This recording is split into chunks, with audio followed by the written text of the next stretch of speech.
not really what we would consider real full mastering for I commercial actually release, wanted to touch on that because I actually listened to your podcast. So Sam, for those who don't know, has a podcast called The Attack and Release Show, which you guys should check out.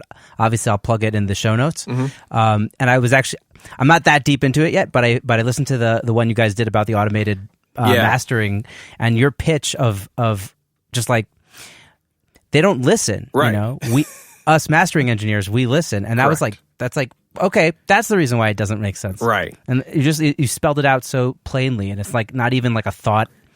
I mean, obviously, like, you know, you're creative, you think, you know what I mean, right. But the fact that you listen to records, it's a completely different ballgame. Yeah, and that's what I think. You know, with anything auto, I'm not against technology or AI. Like, I love it. I use AI all the time.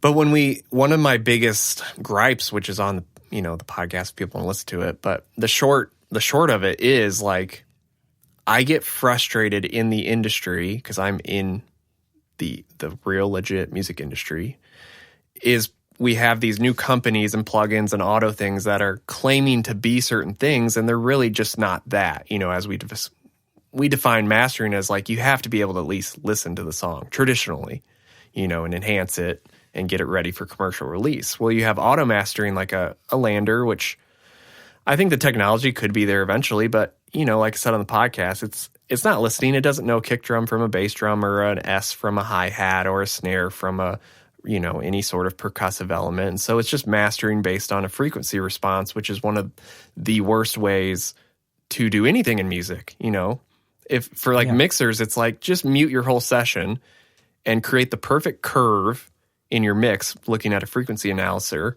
and then unmute it and see how it sounds. It's going to sound terrible. Like, you could be filling in the top end with just hi-hats and be like, oh, the curve is great. Like, this is flat. It's a flat mix. Okay. Sonically, it's flat, but it sounds terrible. And that's one of the things with any auto thing. And it's the same issue we had with presets. And I love presets, everything, all this stuff I love. It's great. Where I'm using it. I use technology. I have a hybrid setup. It's all wonderful. It's all fine. It's all included. But it's one of those things where I just feel like it's confusing people who really want, you know, they're looking for a great end product. They're looking for a tool to help them. And we have all these new companies that are just hijacking these words that traditionally have been very expertise type things. And it's giving people a lesser product, and people, you know, either don't know the difference, which is part of the larger conversation of a problem with the industry that I'm trying to help, is it's like I said, like, we have lots of people who don't even know what a proper mix should sound like to then set the mastering stage up to win. And that's even within the auto mastering. It's like, at the mastering stage, we have tools or plugins or things we do, techniques to master a song. And the mix can be set up in a way to where it then is mastered, like, really well. And that's where a lot of people, like, they don't know what a mix sounds like. So they're constantly, like, trying to mix it to sound like a commercial record. Of course, it's already been mastered, and they have no idea that a actual mix is usually, like, pretty flat, boring, and, like, the best mixes I get are usually super flat and boring. And there's, like, some dynamic range. And then mastering the tools I use and things and approaches I do, like, we make it then sound like the super cool exploding highball and, you know, loudness. But that usually comes from, like, a super flat, boring mix to where, like, a client would probably be like, this is pretty dull. Like, there's not much going on here, like, exciting. And, you know, that's where, like, trust with the mix engineer and producer and artist and all that, that's a whole other maybe day of discussion. But, wow. But yeah, like, the AI thing, it's all good. Like, I think for me, what I've learned in this business is AI has only shown why a mastering engineer is, like, a great person to hire. Because anytime someone shoots me out, or it's like, well, we usually use Lander, and it's like, well, let me just run one for you. And they always pay me, end up paying. It's not a money issue. It's never a price issue. The people that use Lander normally are not doing it. It's a convenience issue. Yeah, it's a convenience issue. And that's one of the most humans love to pay for convenience, right? Exactly. That's like, so for most of those AI clients, it's not that they're doing it because they think mastering's stupid or a waste, or they don't have a good engineer even. I mean, there's a lot of bad of everything in every industry, but and by bad, it's not even, I say bad, people think skill. It's just inexperience. That's what I've learned. They're not bad engineers, just inexperience. They've only they're working in a room that doesn't sound right. Yeah, all those things work against you, but it doesn't mean they're necessarily bad. But anyway, the AI stuff and all that, it's, once people can hear a proper master or even proper mixing or proper producer or record at a proper studio, you kind of get this aha moment usually that you go, okay, this is quote unquote better, which is a moving target in our industry and all of art. Is it better? Sure. I always say, well, it's not better, it's just different. So does this different match your vision better, or not? Yeah.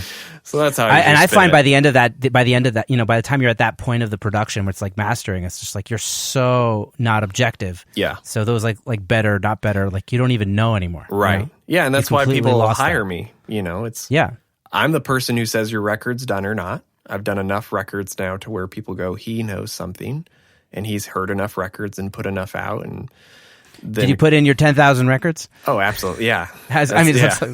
That was a terrible joke. That's a good joke. That was, yeah. Exactly. And that's, but what was saying all that, like, the 10,000 hour thing, it's like, I was making good records 6 years ago. People were paying me.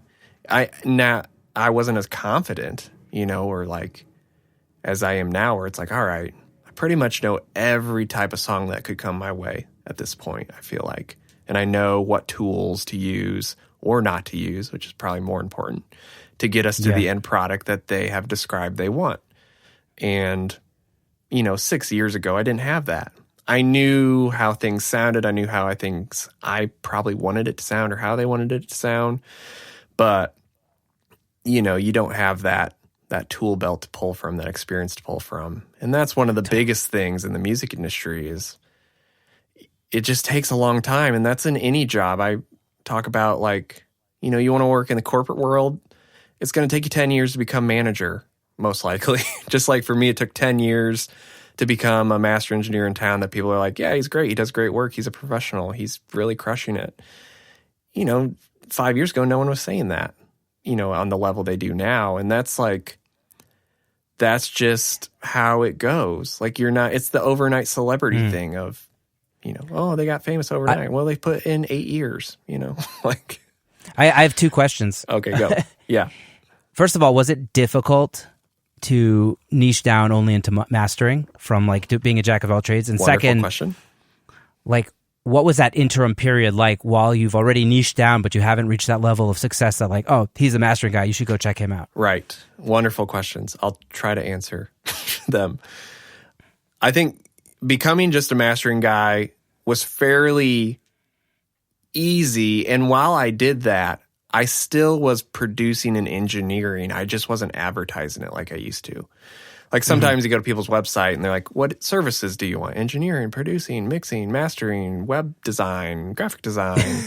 And if you like doing all that, that's totally fine. I have no issues with that. If you really enjoy it and it's helping you and you're a happy whole human and it's getting you where you want to go, there's a million ways to live life, and it's all good as long as, you're happy and whole and feel like it's, fulfilling to you. But for me, I was trusting the people in town that had been doing this on the professional level for 20 years ahead of me, who said, hey, you're in a place in Nashville specifically where we actually do hire and pay people really well to do a thing. And that's kind of what it was almost like I had to do it to survive in Nashville specifically, where it was like, the labels are not going to hire the guy who does graphic design and mastering. If there's at all a smell in the, blood in the water that you also mix, produce, and graphic design, the label will never give you any money or even look at you. And it's really one of those things that the last few years, like one of my favorite authors and marketing guys is Seth Godin, and he has a book called This Is Marketing. And his big... Yeah, it's his newest book, right? Yeah, I think it's his newest one. Last year it came out. His big thing is, people like us do things like this. And that's the whole book, like in a nutshell. People like us do things like this. And so... Sounds like his podcast as well. Exactly. But that, put language, which is what great communicators do. They put language to things that are complicated. And that's something I knew I was doing, but I didn't have the language for. And once I read that in that book this year, I was like, oh my gosh, I've been doing this subconsciously for 6 or 7 years of saying, I do this, I don't do this. I do this, I don't do this. I do this, I don't do this. And the more I do that, the more I clearly defined, I like to master. I like to do a hybrid setup. I like color, tone. I mess with your mix. Your mix will not come back the same. Like, it will sound different. It will sound better, and you'll love it. Like, there's certain things I do and presented that carve this lane, and the more I doubled down on that, the more successful I came, because there was clarity of, this is what Sam does, most mastering does, this is what he does not do. And I lost, over the last 6 years, my whole client list has shifted into more like label professional people on their 3rd, 4th album, bigger clients. And it's only done that because I've clearly defined, I'm a mastering engineer. This is all I do. I eat, breathe, and sleep it. I talk about it. I got a podcast about it. I blog about it. I have mastering gear that says mastering on it. Like, I'm not like, I am all in on mastering. I work in a tuned flat room. I've spent more money on the things that most people don't care. Cables, custom cables, all these things that I'm obsessed with that I think helps me give a end product that people like. The more I did that, the more the bigger clients just started showing up. And that was it. And so when I transitioned into just mastering for the first couple years, I kept everything afloat by also still producing and engineering on the side. I just didn't talk about it. And I just would do it for people on the side. And what I learned too through this is like, most of us in life, we're just not that important. So like, I used to think a lot about like, oh, if I advertise all this stuff, like, will people care? If I advertise just mastering. And what I've learned, like, people just don't think about you. Like, you're not on their mind. They're just thinking about themselves most of the time. And so we're not that special, and they're not really like thinking, oh, is Sam producing, graphic design? But the only people who really are, I think, looking at that stuff are like the elite labels and the people that are like, we want to hire the guy who does the one thing and does it really well because we operate at the highest level. And so that's who we hire. So that was like, the transition really was me I got in my head this super simple idea, which is business 101, is like, from now on, everyone I talk to or meet will know who I am, what I do, and where they can find me. So I got business cards. I went and met a ton of people, and I made sure they know who I am, Sam Most Mastering, what I do. I'm a mastering engineer. Where you find me, mostmastering.com. I did that for like 3 straight years in town. That's all I talked about. I didn't talk about producing, engineering, recording. When I say engineering, mixing, didn't talk about that. Just mastering. And it was the snowball effect. Like, it started to grow. And then after 2 years, no one was like, is he producing engineering? No, he's mastering. Great. And 3 years mastering. And now 7 years, it's like this massive snowball that's just rolling through town, picking up new clients. And it's because I've just put in, the 10 years, the 7 years here of making sure everybody knows who I am, what I do, where you can find me, and also putting out a really good product. And so that was kind of that transition. Like, I think too, one of like my part of my story, which I talk about a little bit on the podcast, like, my wife and I have sacrificed immensely, like, for what we have now. And Nashville has a really, a go out entertainment culture where you can go spend $50 a night on cocktails and have 2 cocktails and tip, and you're at $50. So it's like, when I first got to town, I would go out and meet, try to meet people. And meeting people at night at a bar is the worst place because they're drunk and they're not going to remember you and they don't care. And people lie when they're drunk. And that's just like the Nashville culture of like, hey, I know this guy and he writes number ones, or he's got a Grammy. And it's like, everybody in Nashville knows everyone famous. Like, it just is like, everybody knows someone who's famous, and that's just the normal. And eventually you learn that doesn't mean you're famous or that you're doing anything like of high caliber work. Yeah. It's knowing a famous friend. Like, I have lots of number one hit songwriter friends that were not number one hit songwriters 7 years ago, and now they are. And that doesn't mean anything for me other than like, I am